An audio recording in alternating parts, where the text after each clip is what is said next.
Akshay, you're muted. माफ कीजिए। नमस्कार दोस्तों, हार्वर्ड इंडिया कॉन्फ्रेंस के इस खास पेशकश में आपका बहुत बहुत स्वागत है।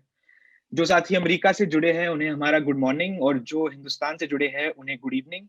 मेरा नाम अक्षय मराठे है और मैं हार्वर्ड कैनेडी स्कूल में फर्स्ट ईयर का छात्र हूँ। आज हमारे कॉन्फ्रेंस का तीसरा दिन है और हमारे साथ आज एक खास मेहमान जुड़ रहे हैं जिन्हें आप चंद्रशेखर आजाद या रावण के नाम से भी जानते हैं।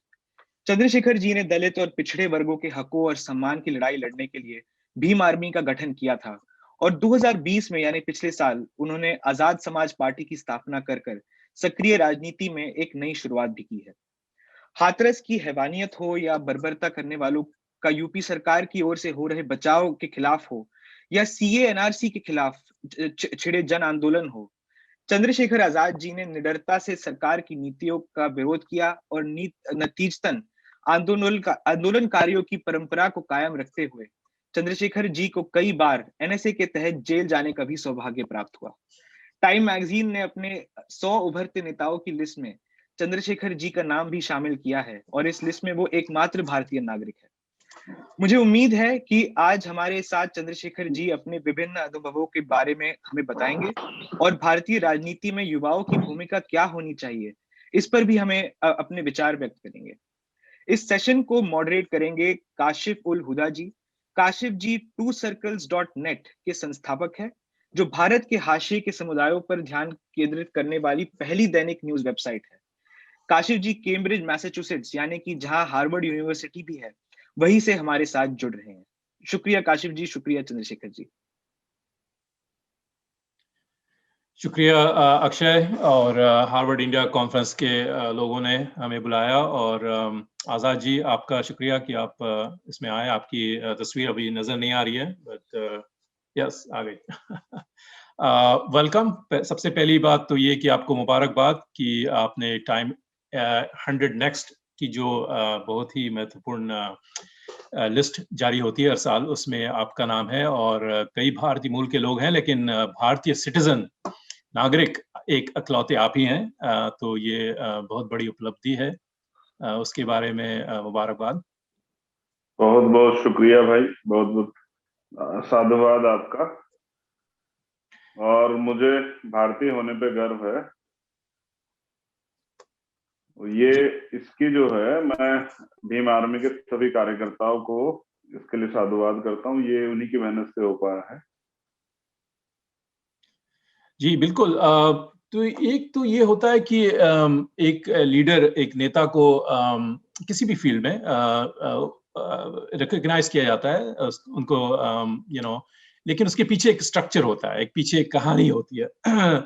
तो मुझे याद है कि तकरीबन मई 2017 में पहली बार मैंने आपके बारे में सुना। उस वक्त आप रूपोश हो गए थे, पुलिस आपको ढूंढ रही थी। तो हमारे twocircles.net के एक रिपोर्टर हैं आस मोहम्मद कैफ, सहारनपुर में, तो वो आपके गांव गए थे, तो वहां से रिपोर्टिंग उन्होंने की, तो फिर आपके बारे में लिखा, भीम आर्मी के बारे में लिखा। तो वो 4 साल पहले, आज 2021 है, तो 4 साल से भी कम अरसा हुआ। उसमें से एक छोटे आप जो डिस्क्रिमिनेशन के खिलाफ एक एक कॉलेज में एक आर्मी सॉर्ट ऑफ बना रहे थे, और आज टाइम मैगजीन जो कि अमेरिका में बहुत मशहूर है, दुनिया भर में मशहूर है, और उसमें रिकॉग्नाइज किया गया, आप इकलौते भारतीय हैं उसमें। तो वो सफर कैसा था, किस तरह से एक छोटे से इसमें होके, खासकर आप देखिए कि आपकी भूमिका जो है और आपकी बैकग्राउंड जो है सियासी नहीं है, राइट? आपके परिवार वाले लोग सियासी नहीं है, कोई नेता या राजनेता के आप फैमिली से नहीं आते हैं और किसी अमीर फैमिली से नहीं आते हैं। तो उसके बारे में आप जरा बताएं, आपकी जर्नी कैसी रही यहाँ तक की, अब तक की।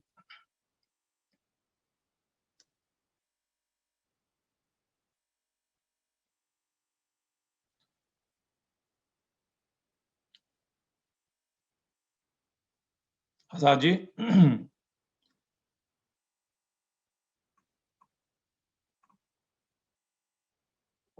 Looks like we lost him.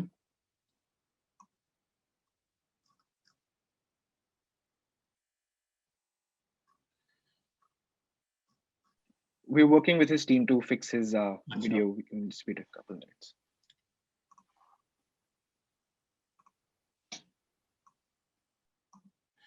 तब तक मैं कुछ जी आगे आजाद साहब, आजाद साहब आपसे मैं ये पूछना जा रहा था कि आपकी जो सफर रहा है अब तक का, वो कैसा सफर रहा, उसके बारे में आप जरा कुछ बताएं। देखिए, ये भारत जो है बहुत अच्छा देश है,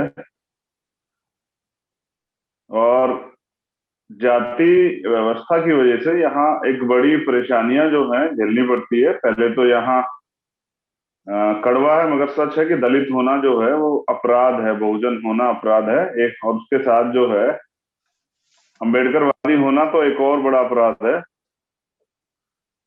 तो संघर्ष का एक बड़ा जो है, एक लंबी जो है कहानी है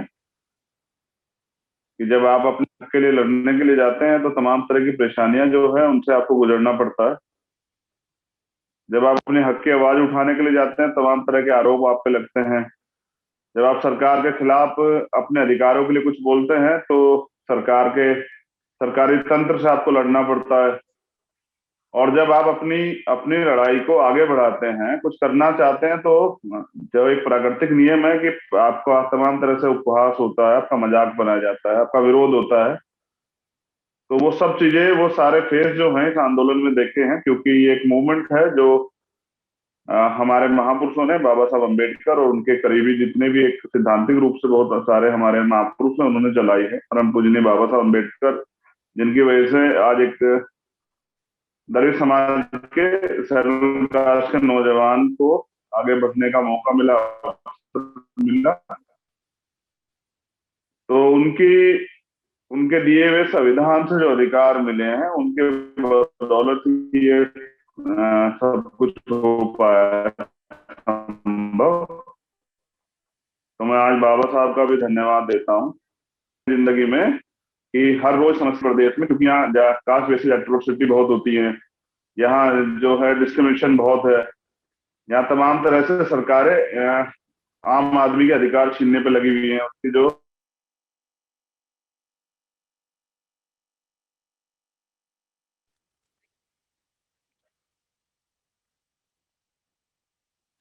तो आजाद साहब, आपको मेरी आवाज आ रही है? हाँ, मुझे आ रही है, मगर ये बार बार कट जा रहा है, बीच बीच में कट जा रहा है। ये भारत का विकास है, जो कि डिजिटल इंडिया कहते हैं, लेकिन अभी तक हमारी कनेक्शन जो है बहुत ही कमजोर है। मैं आपसे जानना चाहूंगा ये साइबर जी, इसको, ये भारत सरकार का प्रतिबंध है, जो आपके यहाँ से इनविटेशन जब से आया था और अब तक जो है वो इस पे पूरा जो वॉच हो रहा है, और अब इसमें ये मुझे लगता है कि 45 मिनट में 45 बार ही कटेगा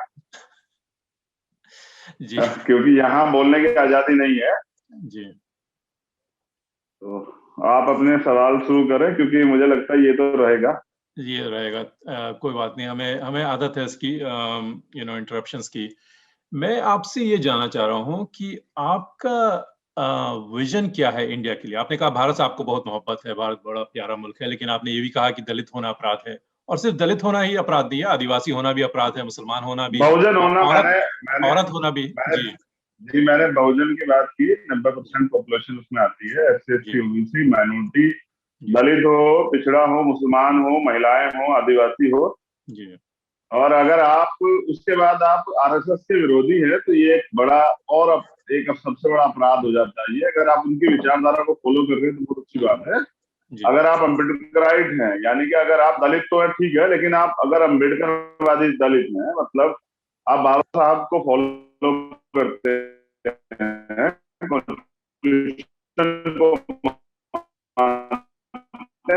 ये ज्यादा खतरनाक, ये अपराध है, इस पे पर सख्त कार्रवाई होती है, NSA लगती है। तो विजन की बात आप कर रहे थे, और आजाद भारत के बाद लोकतंत्र आया देश के अंदर, सभी को संवैधानिक अधिकार मिले, वोट का अधिकार मिला और तमाम तरह के अधिकार मिले, लेकिन आज तक भी सामाजिक गैर बराबरी खत्म नहीं हुई है। आज भी भारत में मुझसे रखने पे, घोड़ी पे बैठने पे और तमाम तरह से शादी ब्याह जो है अपनी जाति में करना पड़ेगा, और भी तमाम तरह के डिस्क्रिमिनेशन है। आप स्कूल में पढ़ने जाओगे वहां तमाम तरह की परेशानियां हैं, आप नौकरी करोगे वहां परेशानियां हैं। और देखिए तमाम तरह की जो अधिकार आपको कॉन्स्टिट्यूशन ने दिए हैं, उनके खिलाफ रोज जो है बातें होंगी। तो बहुत सारी समस्या है जिसमें मुझे लगता है कि समता, समानता, बंधुत्व पे आधारित गैर बराबरी के खिलाफ जो है एक अच्छा समाज बनाना, और एक ऐसा भारत जिसमें कॉन्स्टिट्यूशन का जो प्रिम्बल है, वो प्रिम्बल जो है वो उस पर आधारित भारत, जिसमें सबको बराबर के अधिकार हो, जिसमें फंडामेंटल राइट्स का आदमी प्रयोग कर पाए। एक ऐसा भारत जिसमें गैर बराबरी ना हो, एक ऐसा भारत जो जाति आधारित, जिसमें जो है दंश ना हो, जाति आधारित शोषण ना हो। तो सामाजिक न्याय के जो मूल्य हैं उनको स्थापित करता हुआ भारत, और जिसमें गरीब वंचित वर्ग के लोगों को भी बराबर की हिस्सेदारी मिले और उनको देश की सेवा करने का मौका मिले। आजाद जी, आपकी बात से पूरी तरह मैं सहमत हूँ। इसी हार्वर्ड में भारत के मुख्य न्यायाधीश भी आ चुके हैं, दूसरे मिनिस्टर्स भी आ चुके हैं, और जब से उनसे बात पूछी जाती है, सवाल पूछा जाता है कि भाई सबके साथ डिस्क्रिमिनेशन होता है इंडिया में, तो उसके बारे में आप क्या कहेंगे? उनका जवाब ये होता है कि देखिए भाई, हमारी कॉन्स्टिट्यूशन ने, हमारे संविधान ने सारे डिस्क्रिमिनेशन खत्म कर दिए हैं। तो आप जो कह रहे हैं, on paper that is true, constitution में डिस्क्रिमिनेशन है नहीं कास्ट के बेसिस पे या किसी और बेसिस पे। उसके बावजूद मुझे आवाज नहीं आई। अच्छा, मुझे भाई आपकी आवाज नहीं आई। आपने जो पिछली 4 लाइन की, 2-3 लाइनें की, मुझे आवाज नहीं आई, और मैं बिना सुने नहीं बोल पाऊंगा। जी जी, मैं दोहराता हूँ फिर से। मैं ये कह रहा हूँ कि ऑन पेपर संविधान में जो है लिखा हुआ है कि डिस्क्रिमिनेशन नहीं होना। जो विजन आप इंडिया का दे रहे हैं ऑन पेपर तो है, ठीक है, लेकिन रियलिटी अलग है, और वही आपकी लड़ाई भी है। लेकिन आप बताएं कि क्या प्रैक्टिकल स्टेप्स आप खुद, आपकी पार्टी, आपकी ऑर्गेनाइजेशन लेंगी, जो कि वो आपका जो है कि भेदभाव वाली समाज दूर हो जाए, इंडिया में ना हो? कैसे हम उसको अचीव करेंगे? देखिए, अगर आप इसे राजनीतिक रूप से पूछना चाहते हैं, तो जैसे सत्ता हमारे हाथ में आएगी तो तमाम तरह के अवसर जो हैं खुले होंगे नौजवानों के लिए रोजगार के, और महिलाओं को भी जो है आजादी, एक जो इनसिक्योरिटी है और एक धार्मिक आधार पर जो शोषण है। एक बड़ा परिवार जो है, मुझे कहने में कोई हिचकिचाहट नहीं है कि देश में रहने वाले मुस्लिम जो हैं वो अपने आप को सुरक्षित महसूस करते हैं। जहां हम भाईचारे की बात करते हैं, भाईचारा सिर्फ कागजों पे ना होना, वो धरातल पे भी होना चाहिए। जब इस देश का कॉन्स्टिट्यूशन का आर्टिकल 25 और 26, इंडिया का जो कॉन्स्टिट्यूशन है, वो धार्मिक आजादी देता है, तो तमाम तरह से जो अभी तक के राजनीतिक दल हैं, मैं नाम ले भी सकता हूँ, और मुझे कोई जरूरत भी नहीं उनका नाम लेके अपना समय खराब करने की, पूरी दुनिया उनके चेहरे को जानती है। वो अपनी धर्म की और इसकी ये जो एजेंडा है उनका, बांटने का एजेंडा, उसको थ्योरी पे काम करके वो यहाँ अपनी राजनीति सीधी करते हैं। मैं उसके खिलाफ हूँ। राजनीति जो है कोई व्यापार नहीं है। भारत में राजनीति व्यापार है, ये व्यापार नहीं है। इस व्यापार को हम लोग तोड़ना चाहते हैं। देखिए, सबसे बड़ी बात, अगर आप उससे बेसिक पूछेंगे ग्राउंड रिपोर्ट, तो मैं आपको ये बताऊंगा कि यहाँ गरीब आदमी राजनीति नहीं कर सकता है, क्योंकि यहाँ अगर आपको असेंबली का चुनाव लड़ना है तो उसके लिए जो है आपको 2 से 3 करोड़ रुपए भी चाहिए, क्योंकि तमाम जो दल हैं उन्होंने इतना महंगा कर दिया है। तो मैं जहां तक हादसे पे आए हुए समाज की बात करता हूँ, तो जो लोग मेहनत करते हैं उनके लिए तो कोई मौका ही नहीं है, क्योंकि मेहनत कौन करेगा, चेंज कौन चाहेगा? जिसको दिक्कत हो। भाई मैं जानता हूं कि जाति आधारित शोषण कितनी बुरी तरह से हम लोगों पे गांव गांव में होता है। रेप होते हैं, हत्याएं होती हैं, तमाम तरह से अपमान होता है, तमाम तरह से जो अधिकार नहीं है। अभी अब से 20-30 साल पहले तक भी वोट, कॉन्स्टिट्यूशन तो आ गया था, लेकिन वोट डालने के अधिकार नहीं थे। तो तमाम गांव में वोट जो है सब दूसरे लोग डाल देते, तो बहुत सारी दिक्कतें थी। तो इसलिए जो है मैं उसको जो है इसको गंभीरता से इस तरह समझता हूं कि जब तक, देखिए, कुछ फायदा हमें हुआ है, वो हुआ है रिजर्वेशन से। वहां अफर्मेटिव एक्शन यूएसए में, और यहाँ रिजर्वेशन यानी कि राजकाज में हिस्सेदारी। जब हमारे लोगों को राजकाज में हिस्सेदारी मिली है तो हमारी बात आगे बढ़ी है, क्योंकि जब नौकरी मिली तो आदमी ने गरीबी से थोड़ा सा उभरने का प्रयास किया, और फिर उसने अपने बच्चों को, जैसे वो कुछ भी काम करके आया था किसी परेशानी में, तो उसने अपने बच्चों को अच्छी जगह पढ़ाना स्टार्ट किया। और जो पढ़े तो फिर एक अच्छी जो है डिग्रियां लेके, या अच्छी जो है एजुकेशन लेके वो विदेश भी गए, और यहाँ तमाम तरह के डिपार्टमेंट में उन्होंने प्रयास किया कि उनको नौकरी मिले। और ऐसा हुआ भी, हमारे आईएएस भी बने, आईपीएस भी बने। तो अवसर मिला, तो अवसर मिलने, इसलिए मैं चाहता हूं कि देश के जो नौजवान हैं, जो करना चाहते हैं कुछ, उनको अवसर मिले। और ये जो तमाम लोग बैठे हुए हैं, ये अवसर नहीं देना चाहते। ये कह के कि ये नौजवान है, इनको अनुभव नहीं, ये नकार देते हैं। लेकिन भाई मैं हमेशा से कहता हूं कि भाई नौजवान हैं तो किस तरह का अनुभव आप राजनीति में देना चाहते हैं। राजनीति हमने तो समझा है कि भाई ये जो है तमाम तरह की जिस समस्याओं से आता है, जिस क्षेत्र से आता है, वहां जो समस्या है उनको किस तरह से खत्म किया जाए। और लोकतंत्र बना इसलिए था कि हाशिए पे जो समाज है, इतने बड़े जो कंट्री है, इसमें जो गांव गांव में लोग रहते हैं, जो बड़ा समाज गांव में रहता है, उन तक उनकी सुविधाएं कैसे पहुंचाया जाए। इसलिए पूरा सिस्टम बना, ब्यूरोक्रेसी बनी, तमाम तरह के अधिकारी कर्मचारियों की पोस्टिंग किया गया कि भाई ये चैनल बन जाएगा, सरकार जो भी नीति भेजेगी आखिरी व्यक्ति तक पहुंच जाएगी। लेकिन ₹1 जो एक आदमी के लिए ₹1 चलता, वो चोर बाजारी में, घोटालेबाजी में, भ्रष्टाचार में आते आते 0.5 तक उस आदमी तक पहुंचता है। और वो भी उस व्यक्ति तक पहुंचता है जो व्यक्ति उस सरकार की विचारधारा का है, यानी कि आम आदमी को कोई अधिकार नहीं। आजाद साहब, एक तो जब अवसर मिलेगा जी, एक तो भेदभाव या डिस्क्रिमिनेशन होता है, उसके जब खिलाफ अवसर मिलेगा, जी हाँ, पॉलिटिकल फाइट है जो कि आप लड़ रहे हैं। और जैसे कि बाबा साहब ने रिजर्वेशन का बेनिफिट दिया, आपने कहा उससे बहुत फायदा हुआ है, बिल्कुल सही बात है। इकोनॉमिक जो है मार्जिनलाइजेशन था वो कुछ कम हुआ है पिछले 70 सालों में। लेकिन जो सोशल मार्जिनलाइजेशन है, जो कि भेदभाव है, जैसे किसी दलित के साथ बैठ के खाना नहीं खाना है, या कोई दलित मिनिस्टर भी आ जाए मंदिर में तो उसके बाद गंगा जल से वो पूरा सफाई करते हैं मंदिर की। ये जो डिस्क्रिमिनेशन है, सोशल डिस्क्रिमिनेशन, राइट, उसके लिए तो पॉलिटिकल फाइट से चीजें नहीं बदलेंगी। उसके लिए आप क्या सोचते हैं, क्या सोशल मूवमेंट होगा, कौन लीड करेगा और किस तरह से उसको एड्रेस किया जाए? देखिए, दो चीजें हैं। आप सच कहने को कह रहे हैं मुझे जी, और जब ये लोगों के बीच चला जाएगा तो लोग समझ जाएंगे कि हम लोग क्या सोचते हैं। देखिए, बाबा साहब ने भी कहा कि पॉलिटिक्स द मास्टर की। देखिए, सोचिए कि जब हमारा प्राइम मिनिस्टर होगा तो मुझे लगता है कि फिर हाशिए पे आए हुए समाज के लिए भी नीतियां बनेगी, उनको ऊपर उठाने का भी काम होगा, उनके लिए उनके आर्थिक सशक्तिकरण का भी काम होगा।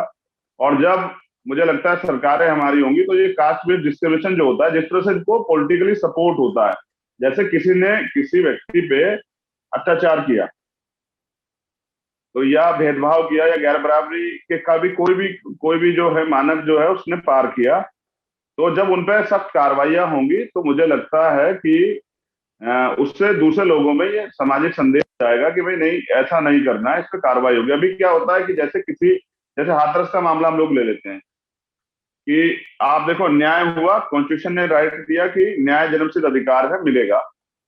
लेकिन क्या हुआ कि पीड़ित बच्ची को न्याय देने की बजाय जो है सरकार के इशारे पे उस बच्ची का शव जो है वो जला दिया जाता है कचरे की तरह रात को 2:30 बजे। यानी कि डिस्क्रिमिनेशन का जो राइट है वो भी खत्म कर दिया जाता है, क्रिमिनेशन का जो राइट है, ठीक है।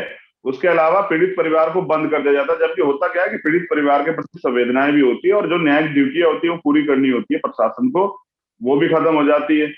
तो मुझे ऐसा लगता है कि हम लोग तो हमेशा से भाईचारे की और तमाम तरह की बात करते रहे, लेकिन जो लोग सत्ता में बैठे हुए हैं वो अपराधियों को संरक्षण करते हैं। कई मामलों में ऐसा देखा गया। अभी उन्नाव का एक बड़ा मामला चल रहा है, मैं कल उधर मूव करूंगा। मैं आज पूरी ईमानदार से बता रहा हूँ कि मैं हार्वर्ड बात करने के लिए था, इसलिए वहां नहीं गया क्योंकि मुझे पता था कि लास्ट टाइम जब मुझे हार्वर्ड से इनविटेशन आया था तो मैं CNPR NRC आंदोलन में था, तो पुलिस ने सरकार के इशारे पे मुझे जेल डाल दिया और मैं 28 दिन तक जो है जेल में रहा। वो मेरा इन्विटेशन जो है वो इन्विटेशन नहीं बना रह गया। तो मुझे लगा कि इस बार मुझे अपनी बात रखनी चाहिए। नेक्स्ट डे मैं मूव कर लूंगा, क्योंकि ये यहाँ सरकार जो है जिस तरह से अपराधिक संरक्षण जरिए जारी रहेंगी, तो जब सत्ता हमारे हाथ में आएगी तो हम नौजवानों को रोजगार करने का अवसर देंगे, उनको बिजनेस करने का अवसर देंगे, वंचित वर्ग को जमीन देंगे, वंचित वर्ग को जो सबसे बड़ी जरूरी बात है, फ्री में नहीं देंगे। तमाम तरह की राजनीति करने वाले लोग फ्री की बात करते हैं, हम उनको अच्छी शिक्षा देंगे, हम उनको साक्षर करने के लिए नहीं, शिक्षित करने के लिए जाएंगे। हम सामाजिक आजाद भाई, आप तमाम लोगों को जो है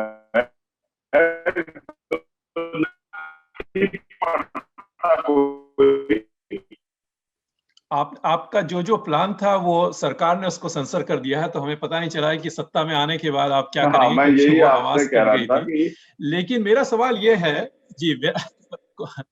मेरा सवाल ये है कि बहुजन समाज पार्टी इसी प्रॉमिस पे आई थी, राइट? मायावती जी कई बार चीफ मिनिस्टर बनी यूपी की। आप उनके शासन को किस तरह से देखते हैं compare to other parties, right, दूसरी पार्टियों की?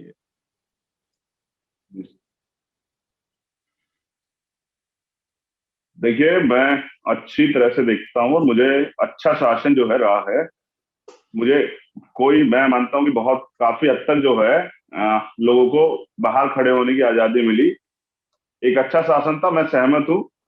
लेकिन जब बहुजन समाज पार्टी ने अपनी नीतियां बदली थी, मतलब वो हाशिए पे आए हुए वर्ग के लिए आए थे काम करने के लिए, उनके नारे थे। जैसे उनका नारा था बहुजन हिताय बहुजन सुखाय, यानी कि शोषित वंचित वर्ग के अधिकारों के लिए आंदोलन, संघर्ष। जैसे उनका नारा था, जिसकी इतनी संख्या भारी उसकी इतनी हिस्सेदारी। तो जैसे उनका नारा था, जो बहुजन की बात करेगा वो दिल्ली पे राज करेगा। जैसे उनका नारा था, वोट हमारा राज तुम्हारा, नहीं चलेगा नहीं चलेगा। तो वो तमाम जो नारे थे ना, वो सिंबल थे, और वो आम आदमी जब उनको सुनता था तो उसके ऊपर एक इम्पैक्ट पड़ता था कि ये हमारी बात है। लेकिन जब वो नारे बदले तो नारों के साथ नीति भी बदल गई है। देखिए, मैं ये कहना चाहता हूँ कि आरएसएस भी बाबा साहब की बात करता है, तो भारतीय जनता पार्टी भी बाबा साहब की बात करती है, लेकिन बाबा साहब के सिद्धांतों पे तो नहीं चलती है जी। तो मैं बहुजन समाज पार्टी के जो संस्थापक थे, मेरे गुरु मान्यवर साहब श्री काशीराम, मैं उनको राजनीतिक गुरु भी मानता हूँ अपना जी। और उन्होंने जो सिद्धांत पैदा किए, मैं उन सिद्धांतों को ही ये मानता हूं कि वो एक लिखित सत्य है, और अगर आपको राजनीति करनी है तो उन पे चलना चाहिए।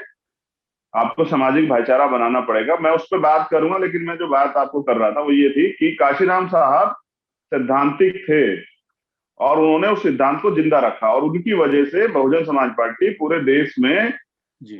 सबसे बड़ी पार्टी जो है पिछले 12 सालों के अंदर बन गई, मतलब तीसरी बड़ी पार्टी, एक बहुजनों की सबसे बड़ी पार्टी, बिल्कुल, जिसको पहचान मिली। और वो काफी सारे प्रदेशों में उनको वोट मतलब उनके एमपी एमएलए जीते।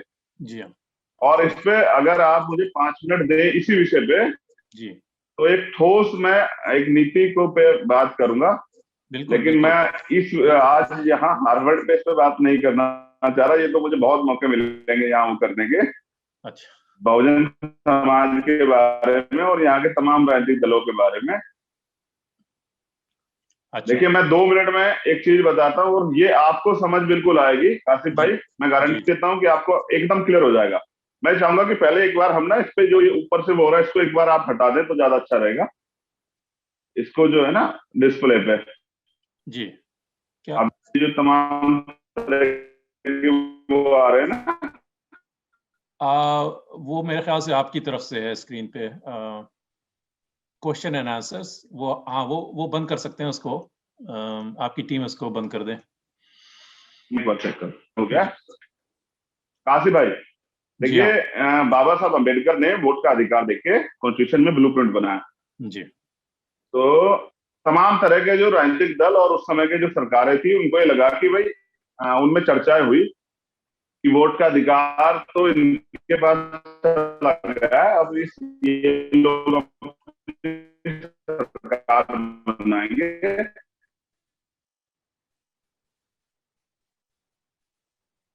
उन्हीं से जुड़े हुए लोगों ने कहा कि इनके पास वोट का अधिकार है, तो नोट हमारे पास है, हम अपने वोट से इनके नोट को। बाबा साहब की समय चलती रही क्योंकि गरीब समाज था। मान्यवर काशीराम साहब ने मूवमेंट स्टार्ट की। बाबा साहब का अंतिम भाषण ये था कि मुझे मेरे पढ़े लिखे लोगों ने धोखा दिया। तो पढ़ लिख के जो लोग थे, उन लोगों ने जो नौकरी पेशे वाले हो चुके थे बहुजन समाज के, उनका एक संगठन मान्यवर काशीराम साहब ने तैयार किया, जिसका नाम था बामसेफ। जी जी, ठीक है।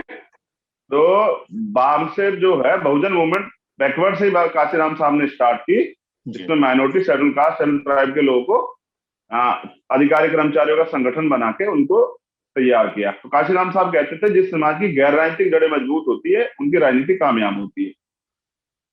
तो बिना राजनीतिक सामाजिक एकता के राजनीतिक दल वो पेड़ है जो वो पौधा है जो हल्के से हवा के झोंके से गिर जाएगा। ये काशीराम साहब का सिद्धांत। तो उन्होंने गांव गांव जाके गैर राजनीतिक जड़ें मजबूत की और बहुजन भाईचारा तैयार।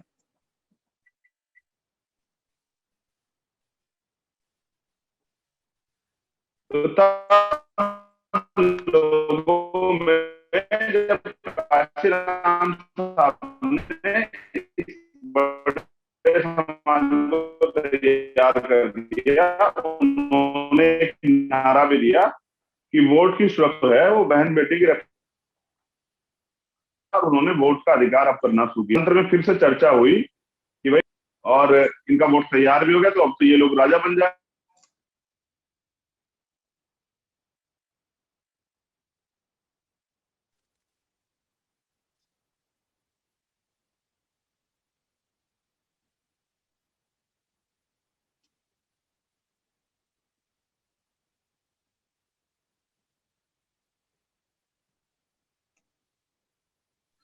जी, आई थिंक वी लॉस्ट आजाद भाई अगेन। जो लोग सुन रहे हैं, देख रहे हैं, आप अपने सवाल नीचे Q&A का एक ऑप्शन है, उसमें आप टाइप कर दें हिंदी में, अंग्रेजी में, और फिर he's live. He's there. Oh, is there? Okay, and we'll answer those some of them. अभी आप आजाद को नहीं खोएंगे, अभी आजाद पे बहुत जिम्मेदारी है। अभी आजाद उन जिम्मेदारियों को पूरा करेंगे, तब उसके बाद आप उस आजाद को खो सकते हैं, अभी नहीं खोएंगे जी। मैं ये कह रहा था कि तब उस व्यवस्था में बैठे लोगों ने, जिनको आरएसएस के नाम से हम लोग इस देश में जानते हैं, तो उन्होंने फिर आपस में चर्चा की कि देखो वोट का अधिकार भी इनके पास था, बाबा साहब दे गए थे, लेकिन अब ये काशीराम ने ये समाज भी जो है तैयार कर दिया है, तो अब तो इनका शासन आ जाएगा। उसकी शुरुआत भी तब उन्होंने चर्चा करके आपस में एक टेक्निक लगाई कि ठीक है, अब हम इनका सिंगल वोट नहीं खरीदेंगे, अब इनका हम वोट की जो है गठड़ी जो है, इनका टिकट ही खरीद लिया करेंगे। तो जो लोग, जिन लोगों ने तमाम तरह के अत्याचार किए, तमाम तरह के उत्पीड़न किए, तमाम तरह गैर बराबरी को जो लोग बढ़ावा देते हैं, जो जाति का दम भरते हैं, जाति आधारित उत्पीड़न करते हैं, वो लोग भी दल से जुड़ के जो है उन्होंने और पैसे की राजनीति यहाँ स्टार्ट की। जिस दिन पैसे की राजनीति स्टार्ट हुई उस दिन से जो है सिद्धांत चले गए, मूवमेंट अपना रास्ता भटक गई। जो लोग काम करते थे उनको जो है तकलीफ हुई, उनको लगा कि भाई जिनके खिलाफ लड़ रहे थे उन्हें आज तो उन्हीं के लिए लड़ने लगे हैं। तो फिर जहां हाशिए पे आए वर्ग को नेता बनना चाहिए था, नेता वो होता है, नेता का काम सिर्फ पैसे कमाना नहीं होता है, नेता का काम होता है कि वो उस समाज में जो परेशानियां हैं उन परेशानियों को दूर करने के लिए रास्ते ढूंढे।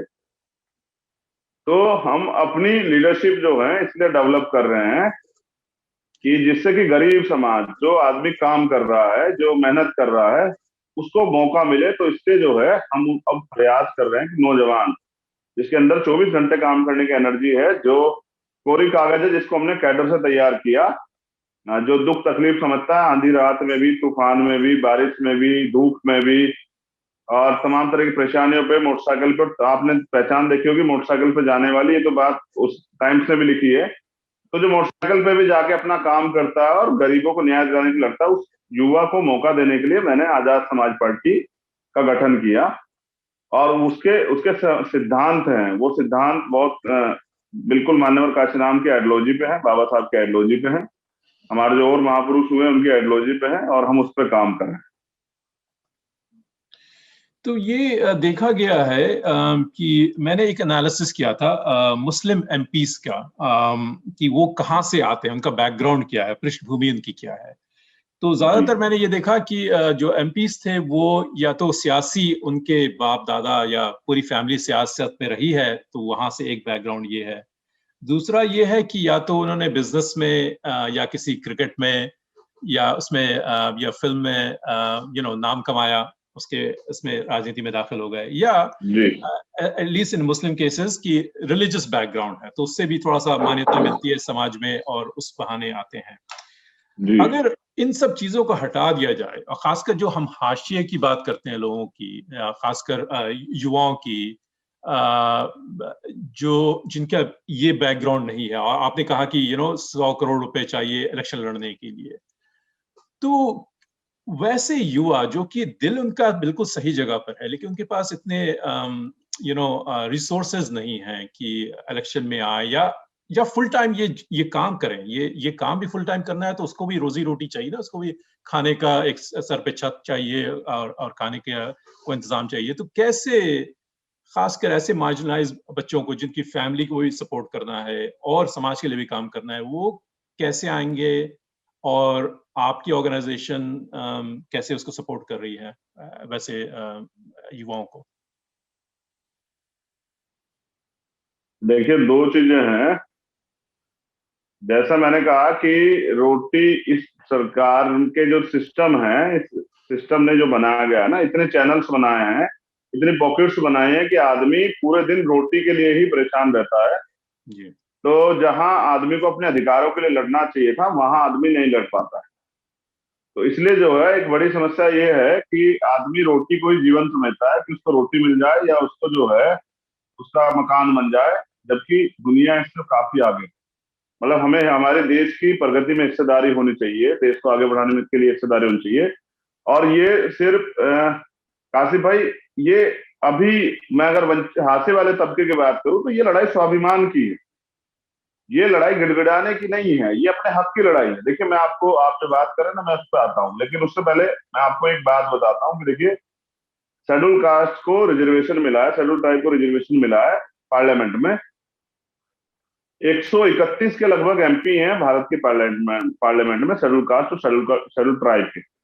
लेकिन आप देखिए, उनके होते हुए जो है प्राइवेटाइजेशन यहाँ लागू किया जा रहा है। बजट में आया कि 1,75,000 करोड़ रुपए हमें चाहिए, उसके लिए हम प्राइवेट सेक्टर को जो है तो प्राइवेट सेक्टर को बढ़ाएंगे, सरकार डिपार्टमेंट बेचेंगे। एक एमपी ने नहीं बोला, एक एमपी को परेशानी नहीं हुई। मैं जानता हूँ प्राइवेट सेक्टर आएंगे तो रिजर्वेशन खत्म हो जाएगा, रिजर्वेशन खत्म हो जाएगा तो जिस तरह का डिस्क्रिमिनेशन यहाँ है, जहां लोग आज भी इस तरह की भेदभाव करते हैं, वहां कौन नौकरी देगा? तो प्राइवेट एक तरह की गुलामी है, क्योंकि यहाँ कोई मतलब फंडामेंटल राइट्स जो है और फंडामेंटल ड्यूटी जो है उसका कोई वैल्यू ही नहीं है। मतलब आदमी कदर नहीं करता है, जानवरों की करता है। वो आज भी जो है अपने पास में बिठाने में, तमाम तरह से जो है शेयर करने में चीजों को अपनी बेइज्जती अपमान समझता है जी। तो वो इतने एमपी होके भी वो अपने लोगों के हक की लड़ाई नहीं लड़ रहे हैं। तो ऐसी राजनीति से शेड्यूल कास्ट और शेड्यूल ट्राइब के लोगों को मिल क्या रहा है? उनकी तो आज भी जो जमीनें उनके पास है छीनी जा रही है, उन पर कास्ट बेस्ड एट्रोसिटी बढ़ रही है, उनके अधिकार खत्म किए जा रहे हैं। जिस संविधान ने अधिकार दिए उनको भी जो है वो संविधान ही धीरे खत्म किया जा रहा है, लेकिन वो लोग चुप हैं। तो ऐसी राजनीति से गरीबों का, इस वर्ग का तो कोई भला नहीं हो सकता। ऐसा ही मुस्लिम भाइयों के साथ है कि जब सीए एनपीआर एनआरसी के कानून को लेके आया गया तो तमाम लोग जो है सियासी लोग घर बैठे हुए थे, ठीक है। तो लड़ने के लिए फिर कौन आया? वही जो अपने रोटी की लड़ाई भी लड़ रहा था वही आया। तो इन सरकारों ने लगातार उनकी हत्याएं भी की। जैसे उत्तर प्रदेश में एक दिन में 20 से 22 हत्याएं, कोई नहीं बोला। उनके बच्चों को भी दफनाने के लिए दूसरी जगह जो है घर से बहुत दूर, जिस तरह का मुस्लिम अपना वो है रिलीजन जो है, अपना जो है तरह के तमाम तरह की वो मान्यताएं हैं, वो अपनी तरफ से काम करते हैं। बहुत दूर दूर उनके बच्चों के शव भी नहीं दिए गए। उनसे कहा गया कि ये तब मिलेंगे जब आप इस शर्त पर की कोई कार्रवाई की मांग नहीं करेंगे और यहाँ दफनाएंगे तब आपको मिलेंगे। तो डरे हुए लोगों ने स्वीकार कर लिया। तो ये ऐसी सियासत में हम लोगों को क्या मिल रहा है? क्या मुसलमानों को रोजगार मिला? क्या मुस्लिम बच्चों पे जिस तरह से आज जो है आज भी किसी को उठा के जेल में बंद कर दे, जिस तरह दलित समाज के बच्चे अगर आवाज उठाने के लिए आते हैं तो उनको जो है जेल में बंद कर देते हैं। अगर वो आंदोलन, अगर देखे वो कोई घटना हुई, आप सरकार प्रशासन से कहीं कार्रवाई कर दो तो कोई कार्रवाई नहीं होगी, उल्टा आपको डराने के लिए झूठे मुकदमे हो जाएंगे। आप आवाज उठाओगे तो आपको जो जेल में बंद कर दिया जाएगा। फिर अगर और कुछ करोगे तो सीबीआई है, ईडी है, इनकम टैक्स है, एनआईए है, तमाम तरह के जन से जो है इनका दुरुपयोग होगा। तो डराकर सत्ता जो है पे काबिज है यहाँ सिस्टम में बैठे लोग। तो हमें ऐसा लगता है हमारे लोग नहीं है तो हमारी बात नहीं हो रही है, और सच भी है। बिल्कुल सही कहा आजाद जी आपने। एक बार मैंने एनालिसिस किया था जो दलित एमपीज हैं सिर्फ यूपी के, उनका परफॉर्मेंस कि भाई हम खासकर मुसलमान एमपीज का भी हमने परफॉर्मेंस वो किया, वो जाकर सत्ता के गलियारे में खामोश हैं, हमारा प्रतिनिधित्व नहीं करते हैं। वो अपनी पार्टी का जी प्रतिनिधित्व करते हैं, हमारे तक आते हैं, हमसे वोट लेते हैं, लेकिन वहां जाकर खामोश हो जाते हैं। मसलन मैंने देखा, इनका एनालिसिस किया था कि जो एमपी लैड, जो एमपीज को पैसे मिलते हैं, वो भी पूरी तरह खर्च नहीं होते जी हैं दलित एमपीज के। दूसरा ये है कि दलित एमपीज ने कितने सवाल पूछे, 85 एवरेज सवाल, 85 उनके थे, 99 दूसरे एमपीज के थे।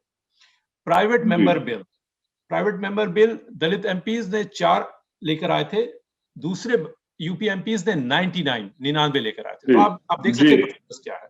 तो जो आपने इंडिकेशन किया वो ठीक है, लेकिन मैं ये कहना चाह रहा हूं कि जब पूरा समाज, पूरी सत्ता, पूरा व्यवस्था, मीडिया, जी सब आपके खिलाफ है, सब आपके डिस्क्रिमिनेशन में है, प्राइवेट कुछ लोगों ने कहा था कि कैपिटलिज्म इंडिया में आ जाएगा तो उससे भी डिस्क्रिमिनेशन खत्म हो जाएगा क्योंकि वो मेरिट बेस्ड है।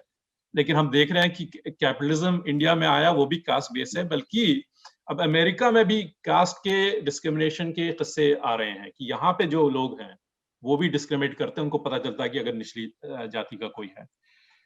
तो आप पार्टी बना रहे हैं, आप चाह रहे हैं कि मैं सत्ता में आ जाऊं और सब चीजें चेंज हो जाएंगी, लेकिन ये जो व्यवस्था है, वर्ण व्यवस्था हजारों साल की, सिर्फ जी राजनीति से हल नहीं होगी। मैं वही कहना चाह रहा हूं कि उसके लिए और अगर आपने अभी तक सोचा नहीं है, लेकिन सोचने की जरूरत है हम सबको, क्योंकि आपको भारत से प्रेम है, लेकिन ये वर्ण व्यवस्था वाले भारत से प्रेम नहीं होना चाहिए। ये एक विजन इंडिया का होना चाहिए, लेकिन सिर्फ सत्ता से मुझे नहीं लगता कि चेंज होगा, क्योंकि सत्ता लोगों को चेंज किया। जैसे कि आपने बीएसपी का बहुत अच्छा एग्जांपल दिया है कि मूवमेंट था, काफी इन्होंने काम भी किया है बहुत, लेकिन अभी हम देख रहे हैं कि आप उससे खुश नहीं है, इसलिए आपने अपनी अलग पार्टी बनाई है, राइट?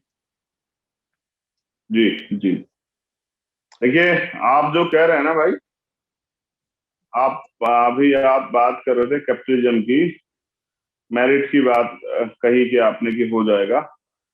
पूरा भारत जो है, मतलब अभी की जो सरकार है वो मतलब चुनिंदा 5-6 लोगों के हाथ में दे देना चाह रही है पूरे सिस्टम को, जी जिन पे तमाम तरह से विरोध हो रहा है। किसान सड़कों पे हैं, वो इसी के खिलाफ।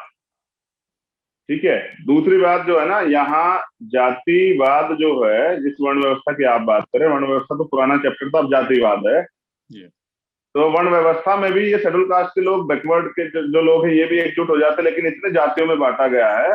जी तो मैं ये कह रहा था आपसे कि आपने कहा सत्ता में आने से कुछ ज्यादा कुछ नहीं बदलेगा, लेकिन जैसे प्रधानमंत्री एक दिन में ना ये लागू कर देते हैं कि भाई जीएसटी हम लोग लागू कर रहे हैं, नोटबंदी हम कर रहे हैं, आपने सुना होगा, तो उस चेयर में इतनी ताकत है कि ना ये जातिवादी हम लोग खत्म कर देंगे। ना जाति रहेगी, ना जाति पे आधारित भेदभाव रहेगा। जब आपको नहीं पता लगेगा आप किस जाति के, तो मुझे नहीं लग रहा है कि आपको भारतीय होने पे उस समय गर्व होगा। भाई जाति व्यवस्था से दिक्कत है ना। जी नहीं, जाति अगर आपको नहीं पता काशिफ भाई आप किस जाति के हैं, किस धर्म के हैं, मुझे नहीं पता, तो मुझे लगता है कि इस देश से अगर जाति खत्म हो गई, मजा भी रह जाएगा, तो भी शायद कुछ अच्छा हो जाएगा। समझ रहे हैं? तो बहुत सारी चाबी है। मैंने कहा पिछली कुछ चीजें आपने जान ली है। जी हम लोग अच्छी एजुकेशन को ना, समान शिक्षा हम बढ़ावा देंगे। हम सब लोगों के लिए अवसर लेके आएंगे कि उनको सब लोगों का अवसर लगे। हम अच्छे हॉस्पिटल बनाएंगे कि कोई बेकार, मतलब अच्छा इलाज ना मिलने के कारण किसी की जान ना जाए, जो हमने खुद झेला है, व्यवहारिक रूप से मैंने खुद झेला है। मेरे फादर की जान गई है और मैं उस पर अभी यहाँ चर्चा नहीं करूंगा आज, ठीक है ना। मैं ये जो है ना अपना जुडिशरी सिस्टम जो यहाँ का है, जी अभी भारत के जज सब सतर्क हो जाएंगे, समझे। मुझसे तो पहले ही वैसे आप समझ रहे हैं, हमारे तो लोग वहां है ही नहीं, जी वहां तो क्लोजन सिस्टम है। तो जो जो जज हैं, जज साहब हैं, उनका बेटा, उनका जमाई, उनका भतीजा, तमाम तरह के लोग जज बन जाते हैं बिना किसी क्वालिफिकेशन के। जी ठीक है, और वो ऐसी पोस्ट है कि उनकी कोई जांच भी नहीं हो सकती है। तो तमाम तरह की जो चीजें है ना, सिस्टम पे काम होगा। मुझे ऐसा लगता है जो तमाम तरह की एजेंसियां हैं, उन पे सरकार के चहीते लोग बैठे हुए हैं। देखिए, भारतीय संविधान जिस लिए था ना, भारतीय संविधान को लागू करने का काम हम लोग करेंगे पूर्ण रूप से। अच्छा अभी संविधान पूर्ण रूप से लागू नहीं हुआ है, ठीक है ना। जी तो संविधान के अनुसार जब ये देश चलेगा ना, तो बहुत सारी चीजें ठीक हो जाएंगी। और देखिए, चाबी एक तो नहीं है ना काशी भाई कि एक दिन में सब कुछ खत्म हो जाएगा। हम नहीं लोग वो सही समाज तैयार करेंगे, जी हम वो एनवायरनमेंट देंगे। सोसाइटी बहुत बड़ी चीज होती है। हम लोग बच्चों को कॉन्स्टिट्यूशन पढ़ाएंगे, कॉन्स्टिट्यूशन पढ़ाएंगे तो कॉन्स्टिट्यूशन अपने लोग अपने अधिकार को भी जानेंगे और दूसरे के अधिकार को भी जानेंगे। कोई किसी के आत्मसम्मान को ठेस नहीं पहुंचाएगा।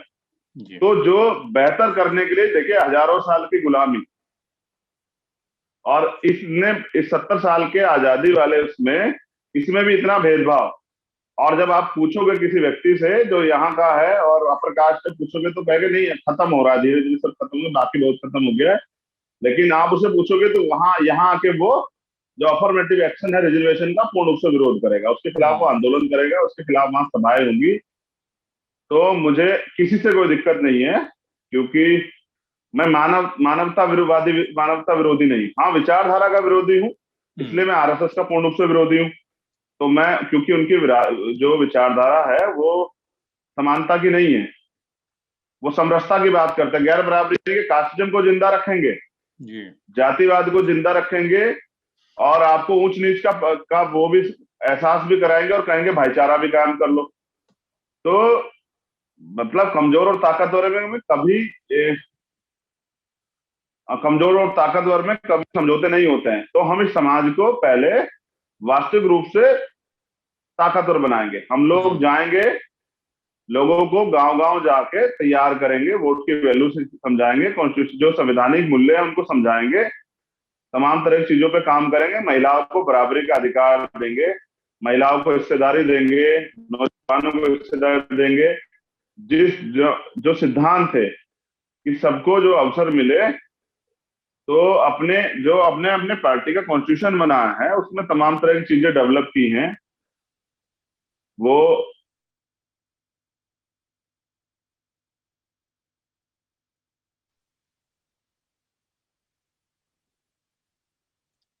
आजाद साहब 15 मिनट बाकी हैं, तो मैं कुछ लोगों के सवाल ले लेता हूं ताकि उनके भी सवाल का जवाब आप दे सकें।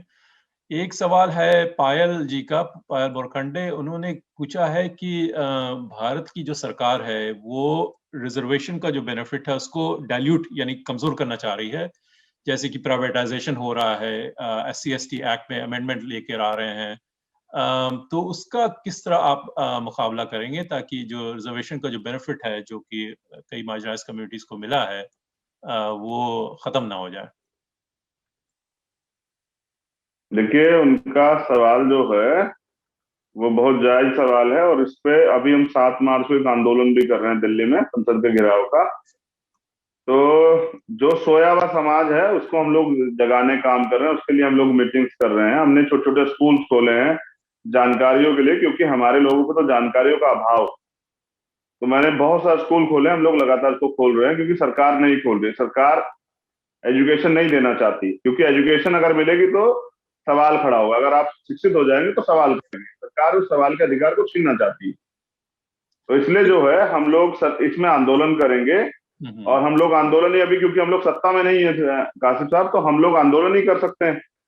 और हम लोग उस समाज को भी तैयार करेंगे जो दोस्त दुश्मन का फर्क नहीं समझ पा रहा है, जो तमाम तरह के झूठे राष्ट्रवाद के चैप्टर में और धर्म के चैप्टर में घूम जाता है। जब ये मीडिया के लोग जो हैं उस पर काम करते हैं, सरकार उसको जो है अपना मूवमेंट का हिस्सा बनाती है। तो ये बड़ा मामला है, और इससे जो है बिल्कुल जो है हाशिए पे समाज जो थोड़ा सा उठा था, ये बिल्कुल कमजोर हो जाएगा, वापस गुलामी वाली स्थिति में चला जाएगा। मैं इस पे बहुत सतर्क हूँ, और हमारे इस पे रोज जो है बात चल रही है सब जगह पे।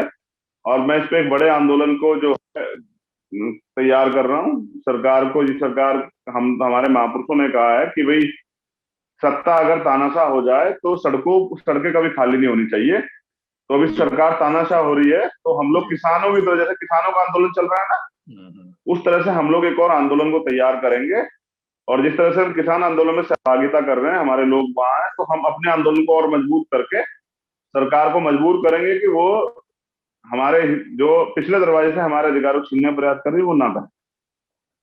कुछ सवाल EVM या इलेक्ट्रॉनिक वोटिंग मशीन पर आए हैं कि आपका उसके बारे में क्या विचार है, कि आप उसको विरोध करते हैं? क्योंकि उसके बारे में बहुत सवाल उठे हैं कि टेक्निकल इश्यूज है या हैकिंग हो सकती है। तो उसके बारे में आपका आपका क्या विचार है? देखिए, इस पे सीधी बात तो ये है कि बहुत लोग उसका विरोध कर रहे हैं और तमाम राजनीतिक दल भी उसका विरोध करते हैं। लेकिन विरोध राजनीतिक दल तब करते हैं जब वो चुनाव हार जाते हैं। जब वो चुनाव से लड़ने जाते हैं तब विरोध नहीं करते हैं। तो देखिए, मैं हम तो पहली बार चुनाव में जा रहे हैं, लेकिन जो लोग अभी आप तमाम जो बड़ी पार्टियां जो सेंटर में चुनाव लड़ते हैं, लोकसभा के सरकार बनाने के दावे करते हैं, पहले भी सरकारों में रही, या जो और जो क्षेत्रीय दल है, सब लोग विरोध करते हैं। लेकिन कब? जैसे इलेक्शन का रिजल्ट आता है और जब इलेक्शन होता है, जब आपको पता है कि इसमें दिक्कत है, तो समझिए कि मैं ईवीएम से कुछ गलत कर रहा हूं, तो आपको कासिफ भाई पता है कि चंद्रशेखर तो जीत जाएंगे ईवीएम में हेरफेरी करके, तो आप चुनाव में क्यों आ रहे हो? ठीक है, आप क्यों बहिष्कार नहीं कर रहे हो चुनाव का? तो मैं तमाम तरह के मुद्दों पर ध्यान रखता हूं और मैं इस पे अभी कुछ नहीं कहना चाहता। मैं कह रहा हूं सरकार सब चीजें सुन के जो है तैयार हो जाएगी और समझ जाएगी चंद्रशेखर क्या करने वाले। मैं ईवीएम का विरोध करता हूँ, लेकिन मैं एक और सच भी बता दूं दर्शकों को कि अभी भी कहीं बहुत सारी जगह इतना जो अत्याचार है और शोषण है कि लोग वहां वोट भी नहीं डाल पाते हैं। वो घर में रहते हैं, उनकी वोट जो है वो ठप्पा लगा के जो है बैलेट पेपर पे डल जाती है। तो इस पे मान्यवर काशीराम साहब ने समाज को तैयार किया और कहा कि बैलेट के साथ बुलेट की तैयारी भी रखनी है, कि यानी कि आप वोट तो तैयार कर दो लेकिन उसकी सुरक्षा भी करनी है। तो भीम आर्मी एक इतनी बड़ी फोर्स है जिसका डंडा और झंडा दोनों मजबूत, जो अपनी वोटों की सुरक्षा भी कर सकती है और अपने वोट को तैयार भी कर रही है। तो इसलिए जो है हमारे लगातार कैडर कैंप चलते रहते हैं और हम लोग सभी मुद्दों पे लोगों को जागरूक करते रहते हैं। जागरूकता बहुत जरूरी है। अभी आप इंडिया में पूछोगे कितने भी जो आपके पास मिनिस्टर वगैरह आपने बुलाए होंगे ना, आप अगर पूछोगे तो कॉन्स्टिट्यूशन का एक आर्टिकल पूछ लोगे तो उनकी नींद हराम हो जाएगी, क्योंकि एक्चुअली उनको उससे मतलब ही नहीं है। वो अपने अपने एजेंडे पे काम कर रहे हैं और जो राजनीतिक दल हैं उनके जो उनमें जो काम करने वाले लोग, चाहे वो शेड्यूल कास्ट के हो, बैकवर्ड के हो, माइनॉरिटी के हो, वो अपनी पार्टी के प्रति समर्पित है, ना कि अपनी कम्युनिटी के प्रति। तो कम्युनल अवार्ड मेरे आज भी याद है, बाबा साहब अम्बेडकर ने रोते हुए और परेशान होकर समझौता किया पूना पैक्ट जिसमें हुआ, जिसमें हमें रिजर्वेशन मिला जी। तो वो पूना पैक्ट पे समझौता इसलिए बाबा साहब ने किया क्योंकि यहाँ उस व्यवस्था के लोग जो हैं कम्युनल अवार्ड के विरोध में जब हमारे बस्तियों में जाके हमला करने लगे, तो बाबा साहब ने सोचा कि जब हमारे लोग ही नहीं रहेंगे तो किसके लिए लड़ूंगा, किसको अधिकार दूंगा। तो उनको शोषण को देख के और अपने लोगों की जान की परवाह करते हुए बाबा साहब अम्बेडकर ने पूना पैक्ट पे समझौता किया। और उसी समझौते में आज भी जो है, क्योंकि कभी रेत की लाइन एक नहीं की गई, लेकिन गाली तो रोज खाते हैं हम लोग ये आरक्षण वाले और तमाम तरह के। हमारे घरों में हमारे लोगों के हालात देखिए, मैं ऑपरेशन कम्युनिटी की बात कर रहा हूँ, मतलब पूरे बहुजन समाज की 90% समाज ऐसा है जो गरीबी रेखा से नीचे का जीवन यापन कर रहा है। मतलब एक भारत का एक डाटा कि 84 करोड़ लोग ऐसे हैं जिनको सस्ता राशन सरकार प्रोवाइड करवाती है। वो 84 करोड़ लोगों में आप समझिए कितने लोग वो रहे होंगे जो ऑपरेशन क्लासेस के हैं। तो मैं कहता हूँ 99% लोग होंगे, समझ रहे हैं? तो अब समझिए कि जिनको राशन सस्ता सरकार दे रही तो उनके हालत क्या होंगे, जिनके पेट, जो सुबह उठ के सिर्फ पेट के बारे में सोचते हैं, वो देश में अपनी हिस्सेदारी के बारे में क्या सोचेंगे, उनके क्या सवाल रहेंगे जी। सही बात। तो इसलिए जो है ना, ये आर्थिक सशक्तिकरण पे काम होना जरूरी है। हम प्रयास करेंगे कि हमारे लोगों को आर्थिक सहायता हो और उनको जो है बिजनेस और तमाम तरह की नौकरियां और उनको अवसर मिले, तो उनकी इंडस्ट्रियां हो, उनको जब उनके पास और वो रोजगार देने वाले बने तो ठीक हो जाएगा वो सब चीजें। आजाद साहब, आपके साथ कुछ और पिछले कुछ अरसे में कुछ यूथ लीडर निकले हैं इंडिया से, जैसे कि कन्हैया कुमार, जिग्नेश मेवानी, तो उनसे आपका कुछ कोलैबोरेशन चल रहा है या भविष्य में आप उनके साथ मिलकर कुछ एक प्लेटफॉर्म बनाना चाहते हैं जिससे कि बीजेपी या हिंदुत्व पॉलिटिक्स के खिलाफ एक संगठन तैयार हो? देखिए, बीजेपी को संचालित करता है आरएसएस, और आरएसएस आप समझते हैं आरएसएस व्यक्ति नहीं है, विचारधारा है जी। जब तक आदमी उससे जुड़ा रहता है, जो बताते हैं प्रत्यक्ष रूप से, उनके कुछ छदम एजेंडे जो लोग नहीं समझ पाते, जब समझते हैं तो छोड़ के भाग आते हैं। तो बैकवर्ड शेड्यूल कास्ट के लोग भी उसमें बड़ी ईमानदार से घुसते हैं। तो उन्होंने तो एक संगठन भी बनाया अपना मुस्लिम मोर्चा के नाम से, तो काफी सारे मुस्लिम भाई भी जो है गुमराह के उनके साथ रहते हैं। तो मेरी जो लड़ाई है कासिफ भाई, वो विचारधारा की, जैसा मैंने कहा कि 131 एमपी हैं, लेकिन विचारधारा जो है वो अपनी पार्टियों के प्रति है, कम्युनिटी के प्रति नहीं। तो हमारी जो विचारधारा है अम्बेडकर राइट, उसका जो भी समर्थन करता है, और प्लेटफॉर्म मैंने बना दिया है सब लोग आए, काम करें। नेशनल प्लेटफॉर्म है, पूरे देश में जो है हम भीम आर्मी की टीम है, अपना काम करती है, तमाम तरह के एट्रोसिटी और तमाम तरह के जो सोशल जस्टिस के मुद्दे होते हैं उन पर लड़ती है, तमाम तरह से स्कूल चलाती है, बहनों की शादियां कराती है, गरीब बहनों की, तमाम तरह के जो भी काम होते हैं जुड़े हुए वो करती है। एक अच्छा समाज और सभ्य समाज तैयार करने का काम कर रही है। कॉन्स्टिट्यूशन को जो है पढ़ाने का काम करती है। तो जिसको भी इस विचारधारा से प्यार हो, अम्बेडकर विचारधारा से, वो आए और काम करे, सबका स्वागत है। लेकिन विचारधारा जो मैंने कहा ना कि मैं किसी भी कीमत पे भारतीय जनता पार्टी आरएसएस का समर्थन नहीं कर सकता हूं, लेकिन ये मेरी विचारधारा है, तो मेरा एजेंडा बिल्कुल क्लियर है। यानी वो अगर अपनी पार्टी छोड़कर आए तब आपकी पार्टी में शामिल हो सकते हैं, ऐसा नहीं कि कोलैबोरेशन के नजर से आप नहीं देख रहे हैं? देखिए, मैंने कहा इस विचारधारा पे अगर वो सहमत है तो आए, काम करें। जी जी, अच्छा, मुझे कोई दिक्कत नहीं है किसी से, लेकिन बात विचारधारा की है आसिफ भाई जी। तो ऐसे तो दलित समाज के लोग जो हैं वो कांग्रेस और बीजेपी में भी काम कर रहे हैं, अन्य दलों में भी काम कर रहे हैं, लेकिन वो क्या विचारधारा बाबा साहब की मूवमेंट की है? राष्ट्रपिता ज्योतिबा फुले, माँ फातिमा शेख, ये बाबू जगदेव प्रसाद कुशवाहा, जननायक कर्पूरी ठाकुर, क्या इनसे मिलती विचारधारा है? गाडगे जी महाराज, गुरु नारायण स्वामी। आजाद साहब, एक जैसा रिजर्वेशन पे हम लोगों ने काफी बात की, लेकिन दो समाज हैं, दलित मुसलमान और दलित क्रिश्चियन, जिनको एससी एक्ट में उनको रिजर्वेशन का फायदा नहीं मिलता है।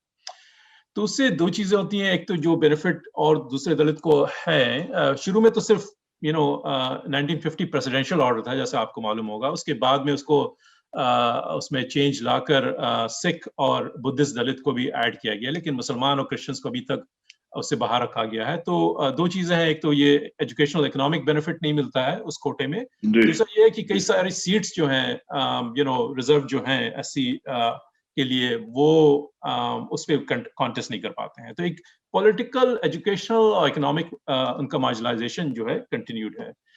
तो उस बारे में उनका इंक्लूजन होना चाहिए, ये डिमांड काफी अरसे से चल रही है। उसमें आपका या आपकी पार्टी का क्या स्टैंड है? देखिए, आप ये समझना पड़ेगा कि तमाम तरह के डिस्क्रिमिनेशन है, तभी तो किसी को इतना इस तरह के कदम उठाने पड़ते हैं। लेकिन यहाँ जाति जो है वो मरते दम तक पीछा नहीं छोड़ती है। तो ये हम लोग प्रयास करेंगे कि ये जो जाति आधारित हिंसा है ये खत्म हो जाए, तो किसी को इस तरह की समस्याओं से जूझना नहीं पड़ेगा। ठीक है, तो ये जो समस्या है, ये समस्या सरकार की देन है कि वो इस तरह के मामलों को और ज्यादा जो है उस पर काम करती है, जबकि मैं मानता हूं कि हर व्यक्ति को अधिकार जो है मिलने चाहिए।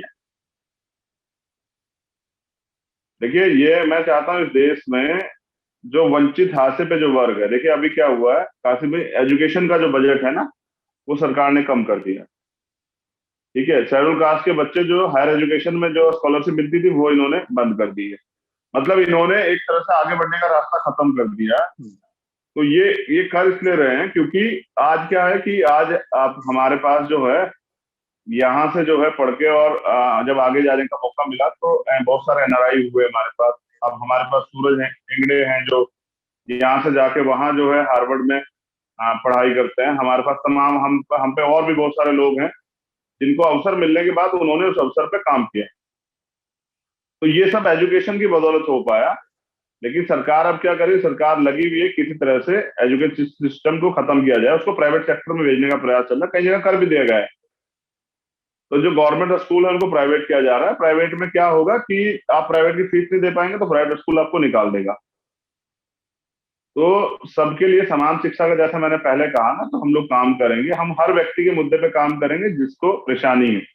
हम लोग अवसर तलाश करेंगे, हम लोग तमाम तरह के सेक्टर में काम करेंगे। ऐसा नहीं कि भारत में गरीबी, ये भारत जो है बहुत गरीब देश है, लेकिन इस यहाँ की नेताओं ने और तमाम तरह के जो भ्रष्टाचारी काम किए हैं, तमाम तरह की जो संपत्तियां अवैध रूप से जुटाई है, उनकी वजह से क्या हुआ है कि 10% लोग बहुत पैसे वाले हैं, वो 90% उस पे पैसों पर राज कर रहे हैं।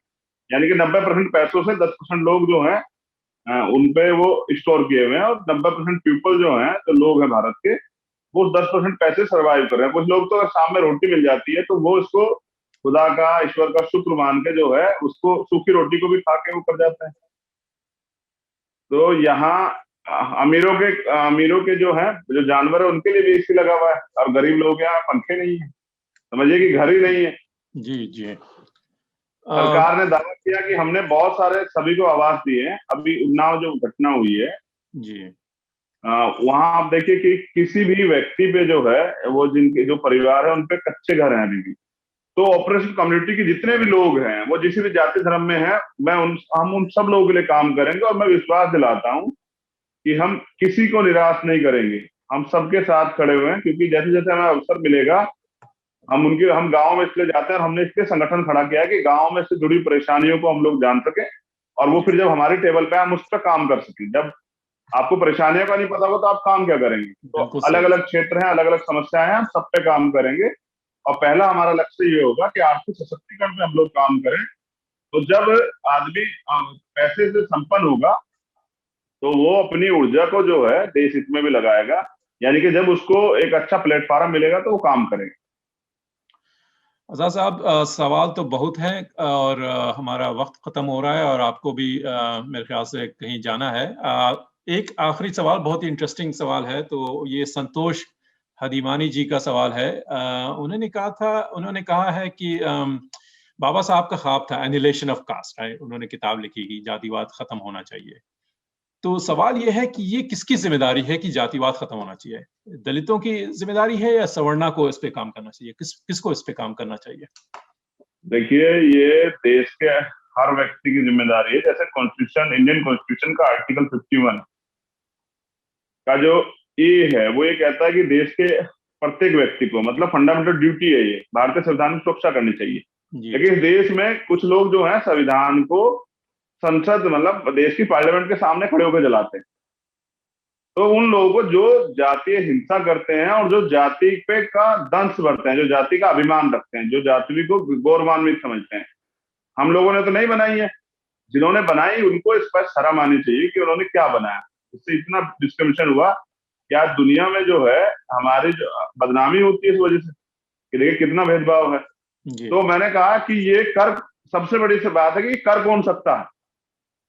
देखिए, जाति की वजह से ऑपरेशन क्लास को यहाँ मिला अत्याचार। जब उनको जो है पैदा होते ही उनको जाति की वजह से उनको नीच साबित कर दिया जाता है, उनको जो है छोटा साबित कर दिया जाता है, उनको जो है उनका कॉन्फिडेंस लेवल जो है जगह जगह पे उनको अपमानित किया जाता है, उनको उनका कॉन्फिडेंस लेवल डाउन किया जाता है। तो जैसा मैंने कहा कि देखिए प्रतिभा है, और देखिए जवाब कितना प्यारा है काशिफ भाई। टाइम्स मैगजीन में एक अम्बेडकरवादी ने, एक बहुजन समाज के बेटे ने, एक दलित बेटे ने जगह बनाई, तो देश के लिए गौरव की बात है। बिल्कुल, कि भाई भारत का एकमात्र व्यक्ति जो है 136.64 करोड़ की आबादी से एक व्यक्ति का चयन हुआ, तो देश को खुश होना चाहिए था। लेकिन देखिए सर, अब आप खुश तो नहीं है कोई, कौन खुश नहीं है? ऑपरेशन क्लासेस के लोग तो खुश हैं, उनको तो नया एक अच्छा वो लग रहा है कि उनके लिए कुछ अच्छा होगा, और उनका जिस व्यक्ति को अवसर मिला वो कुछ करेगा। लेकिन आपने देखो कल से हमारे इंडिया में चल रहा है, कुछ न्यूज चैनल चला रहे हैं, मैं उनका भी धन्यवाद करता हूँ। वो कह रहे हैं कि भाई ये कैसे हो गया, ये किसने कर दिया, इसको तो वहां, इसको 10 लोग नहीं जानते, इसको ये नहीं करते हैं। तो मतलब उनको ये, उनके लिए गौरव का विषय नहीं है, जबकि ये भारत के लिए उपलब्धि थी कि इसको भारत का को सम्मानित किया हुआ है भारत को। लेकिन वो उपलब्धि नहीं है। वो उपलब्धि सिर्फ इसलिए नहीं है कि चंद्रशेखर शेड्यूल कास्ट से आता है, वो दलित जाति का है। तो ये उपलब्धि इसलिए नहीं है। अगर ये अपर कास्ट से कोई होता तो हम लोग खूब इस पे जो है तमाम तरह की बात करते। तो ये इसलिए मैं आपको कह रहा हूं कि जिनको दिक्कत है वो तो हम हैं, और जिन्होंने हमारे अधिकारों को डकारा, और ये जो हमको रोज सुबह शाम ये बताते हैं कि हम नीचे जाति के हैं, वो लोग इसको खत्म नहीं करेंगे, क्योंकि फायदा उनको, हमें नुकसान, समझ रहे हैं? तो हम करेंगे खत्म। मैं आपको पूर्ण विश्वास दिलाता हूं। मैंने आपको बैठते ही कहा कि बाबा साहब की जो बुक है ना, जिसका संतोष जी ने जिक्र किया, एनिहिलेशन ऑफ कास्ट, जाति का बीज नाश, तो अगर मैं 10 साल जिया, मैं आपको वचन देता हूं कि हम लोग इतनी मेहनत से काम करेंगे कि जब हम पे पावर होगी तो हम सबसे पहले इस देश से जाति खत्म करें, और संतोष जी को जो है एक अच्छा जो है अवसर देंगे उनके सवाल के जवाब का, करके दिखाएंगे, बोलेंगे नहीं। इस पे आपकी मेरी शुभकामनाएं, और जो भी लोग जातिवाद खत्म करना चाहते हैं उनका सपोर्ट और उनकी दुआएं आपके साथ हैं कि ये हो। जी बहुत बिल्कुल शुक्रिया। सही जी। आप हमारे साथ आए, एक घंटा आपने हमारा वक्त दिया, बहुत बहुत शुक्रिया। अक्षय। चंद्रशेखर आशीष साहब, आजाद मैं जी और जी बोलिए बोलिए। अक्षय अक्षय हैं यहाँ। मैं ये कहना चाहता हूँ कि हम लोग हम लोग अवसर की तलाश में हैं, और जिसमें अवसर मिलेगा तो मैं विश्वास कराता हूँ, क्योंकि ये हम लोग इस देश से प्यार करते हैं, ये हमारा देश है। हम भारत को नई ऊंचाइयों पे लेके जाएंगे और हम तमाम तरह के भेदभाव के खिलाफ काम करेंगे। हम अपने भारत को फिर से सोने की चिड़िया बनाएंगे, और ये जाति का और तमाम तरह की जो परेशानियां देश के अंदर है, इन पे बहुत सतर्कता से और जिम्मेदारी से काम करेंगे। अगर मतलब किसी को अवसर मिलता है तो उसकी जिम्मेदारी बनती है कि वो काम करे। तो जिन लोगों ने नहीं किया, मैं उन पर नहीं कुछ कहना चाहूंगा, लेकिन अगर हमें मिलेगा तो हम लोग करेंगे, और इसके लिए हम ग्राउंड लेवल पे काम कर रहे हैं। हम तैयार कर रहे हैं उस जनता को जो यहाँ सरकार, लोकतंत्र में सरकार बनाती है। तो हम लोग अभी काम करेंगे और मौके देंगे। जो मीडिया भी तमाम तरह के लोग हमसे नाराज रहते हैं, या जिनके कैमरे में हम लोग कभी आते नहीं थे, आज आ भी गए हैं आलोचना के लिए, उनको दोबारा से आलोचना करने का मौका देंगे। हम उस सफलता को दोबारा प्राप्त करेंगे और हम उस पर काम करेंगे। बहुत बहुत शुक्रिया चंद्रशेखर जी और काशिफ फलूदा जी, आप दोनों को ही हमारे साथ जुड़ने के लिए। आपने बाबा साहेब अम्बेडकर जी के वजह से मिले रिजर्वेशन की बात करी, जिसे आपने कहा राजकाज में हिस्सेदारी। इससे पॉलिटिकल एम्पावरमेंट तो कुछ हद तक हासिल हुआ है, या आपने भी कहा, लेकिन सोशल एम्पावरमेंट की लड़ाई अभी बाकी है, जारी है। हार्वर्ड में मैं आपको बताना चाहूंगा, पिछले कुछ सालों में एंटी रेसिज्म के साथ साथ जातिवाद पर भी बात शुरू हुई है। ये काफी नहीं है, मगर मैं समझता हूं कि शुरुआत कहीं ना कहीं से तो करनी ही पड़ती है। जी जैसे आपने आखिर में कहा, देश के हर नागरिक की जिम्मेदारी है कि जातिवाद को खत्म किया जाए। हार्वर्ड के गलियारों में भी भारतीय छात्रों की ओर से जातिवाद को खत्म करने की कोशिश होगी, ये हमारी भी उम्मीद है। अभी इंडिया बहुत अच्छा, कॉन्फ्रेंस, सराहनीय। जी मैं बहुत बहुत स्वागत शुक्रिया करता हूँ। आपका। शुक्रिया चंद्रशेखर जी। अभी लेकिन इंडिया कॉन्फ्रेंस समाप्त नहीं हुआ। मैं चाहता हूं कि मेरे कॉलीग अगर स्क्रीन पर वो शेयर करें। जी, हमारे साथ भारत से जुड़ रहे दर्शकों के लिए कल सुबह और अमेरिका से जुड़े साथियों के लिए आज शाम को हार्वर्ड इंडिया कॉन्फ्रेंस में कई महत्वपूर्ण चर्चाएं भी होंगी। कोरोना काल में निजी और सरकारी क्षेत्रों में कैसे काम किया गया, हिंदी न्यूज मीडिया ऑनलाइन की तरफ ले रहे बढ़ते कदम और इलेक्ट्रिक मोबिलिटी पर बातचीत होगी। कोविड का भारतीय शिक्षा व्यवस्था पर क्या असर रहा, कैनबिस का वैधीकरण और कोरोना के टीके के बारे में भी चर्चा होगी, जिसमें कई दिग्गज हमारे साथ जुड़ेंगे। आप भी जरूर जुड़िएगा। india-conference.com पर जाकर किसी भी सेशन का जूम लिंक आप प्राप्त कर सकते हैं। सैकड़ों दर्शक आज हमारे साथ जुड़े, आपने अपना समय हार्वर्ड इंडिया कॉन्फ्रेंस को दिया। आपको भी बहुत बहुत धन्यवाद। मैं सभी दर्शकों का धन्यवाद करता हूँ। जी, बहुत बहुत शुक्रिया।